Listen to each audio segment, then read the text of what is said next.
અમદાવાદમાં ભગવાન જગન્નાથજીની 149મી રથયાત્રાને હવે ગણતરીના દિવસો જ બાકી છે। ત્યારે એએમસી, પોલીસ અને મંદિર ટ્રસ્ટ દ્વારા રથયાત્રાની તૈયારીને આખરી ઓપ આપવામાં આવી રહ્યા છે।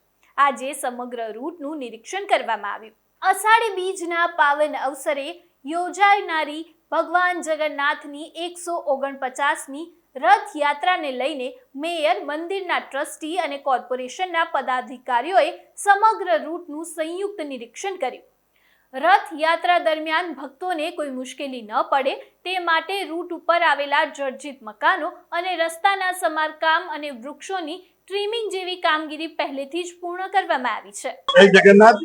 મને ભગવાન જગન્નાથની 149મી રથયાત્રા જ્યારે 16 તારીખે નીકળવાની હોય એના કોર્પોરેશન દ્વારા કરવામાં આવતા કામોનું નિરીક્ષણ, કોઈ પણ જર્જરિત મકાન નોટિસ લગાવી છે તો ત્યાં ગ્રીન કવર લગાવવામાં આવ્યું છે કે જ્યાં મોટા વૃક્ષો છે તે વૃક્ષોનું પણ નિરીક્ષણ કરવામાં આવશે। રૂટ ઉપર જ્યાં પણ કોઈ પણ જાતની રથયાત્રાના રૂટ ઉપર કોઈ પણ ટ્રક વાળાને માણસ ચાલતા માણસોને તકલીફ ના પડે એ માટેનું નિરીક્ષણ કરવામાં આવતું છે। દર વર્ષે કોર્પોરેશન દ્વારા નિરીક્ષણની અંદર અને કોર્પોરેશન જે રીતે આ રૂટ ઉપર કામ કરી રહ્યું હોય છે એ ભગવાન જગન્નાથના યાત્રામાં રથને ક્યાંય તકલીફ ના થાય તે મુજબનું નિરીક્ષણ હોય છે। અને બધા જ સાથે જગન્નાથ મંદિરના ટ્રસ્ટી તથા અમારા ડેપ્યુટી મેયરશ્રી તથા ચેરમેન તથા બધા જ ચેરમેનો સાથે આજે અને ધારાસભ્ય મને કૌશિકભાઈની આગેવાનીમાં આ રૂટનું નિરીક્ષણ કરવામાં આવ્યું છે।